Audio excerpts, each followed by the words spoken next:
પંઢરપુરમાં શ્રી નીલકંઠ વર્ણી પંપાસરથી નીકળી પંઢરપુર પધાર્યા. આ તીર્થને પ્રાચીન પુંડલિકપુર પણ કહે છે. ચંદ્રભાગા અર્થાત ભીમા નદીની પાસે આ તીર્થ છે. અહીં શ્રી વિઠ્ઠલનાથજીનું મંદિર છે, જેને પાંડુરંગ અથવા પંઢરીનાથ પણ કહે છે. ભક્ત પુંડલિકની માતા પિતા પ્રત્યેની ભક્તિથી પ્રસન્ન થઈ ભગવાન શ્રીકૃષ્ણ તેને દર્શન દેવા પધાર્યા. પણ તે સમયે પુંડલિક માતા પિતાની સેવામાં હતા, એટલે તેમણે ભગવાનને ઊભા રહેવા માટે એક ઈંટ સરકાવી દીધી.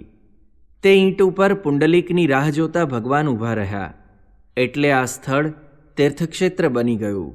સંત તુકારામ, સંત નામદેવ વગેરે સંતોની પણ આ નિવાસ ભૂમિ છે. શ્રી નીલકંઠ મહાપ્રભુ અહીં 2 માસ પર્યંત રહ્યા. રોજ ચંદ્રભાગા નદીમાં સ્નાન કરવા જતા અને પાંડુરંગના દર્શન કરતા.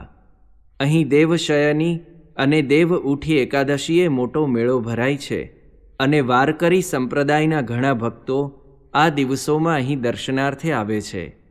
એટલે નીલકંઠ મહાપ્રભુ આષાઢી સંવત 1855ના કાર્તિક માસમાં અથવા એ પહેલાં પધાર્યા હોય એવું અનુમાન કરી શકાય.